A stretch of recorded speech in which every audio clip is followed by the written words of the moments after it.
Brilliance Audio presents The Voice Inside by Brian Freeman, performed by Joe Barrett. Frost Easton felt a shiver in the house, which jolted him from a deep sleep. He assumed it was the beginning of an earthquake. His eyes shot open, blue and wide. In an instant he was off the sofa, where he typically slept, and on his feet in the chill of his Russian Hill home. His black-and-white cat, Shaq, sensed the disturbance, too. Frost saw Shaq frozen on the coffee table with his back arched and his tail puffed like the bloom of a bottle-brush tree. He waited for the ground beneath him to shudder like a funhouse ride.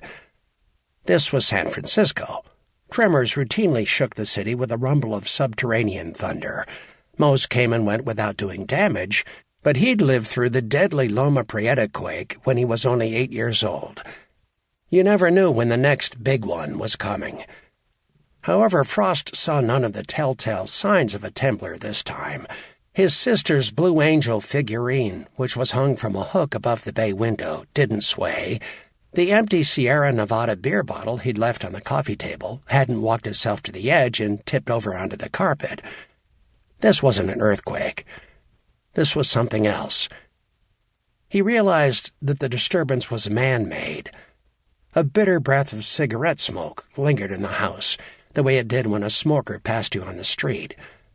Shaq, who was normally an oasis of calm, tensed his entire feline body and emitted a throaty growl, as if to say an intruder had been here.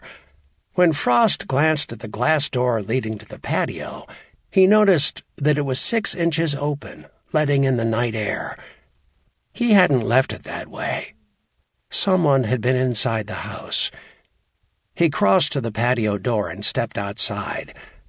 It was the middle of a Saturday night. It was Halloween, and the coastal air was cold and damp. The city fell off sharply below the railing, leading down over flat rooftops toward the blackness of the bay. Frost wore sweats and a T-shirt with a caricature of Mark Twain on the front. His feet were bare. His slicked-back brown hair was messy. He grabbed the patio railing and listened, but he heard no evidence of someone escaping nearby. No car engine on the street, no movement in the dense foliage on the hillside below him. It felt like a dream, but it wasn't. Shaq scampered outside to join him. Using his claws, the tiny cat did his best King Kong imitation by wrapping his paws around Frost's leg and climbing up to his shoulder, as if it were the summit of the Empire State Building. "I've mentioned those claws of yours hurt, right?" Frost said, grimacing at the pinpricks in his skin. Shaq purred and ignored him, as if all were right with the world again.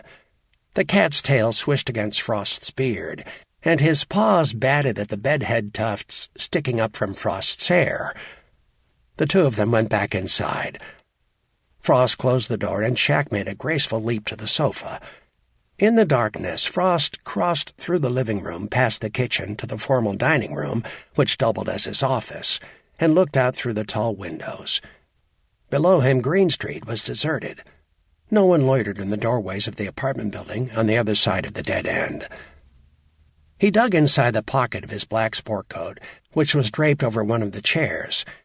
His badge was untouched. His pistol was still in its holster. Frost retrieved it, and with the gun in his hand, he checked the upstairs rooms one by one. He was alone in the house, and yet something wasn't right. The smell of smoke told the story. Someone had broken in, but whoever it was had taken nothing and left nothing behind. Why?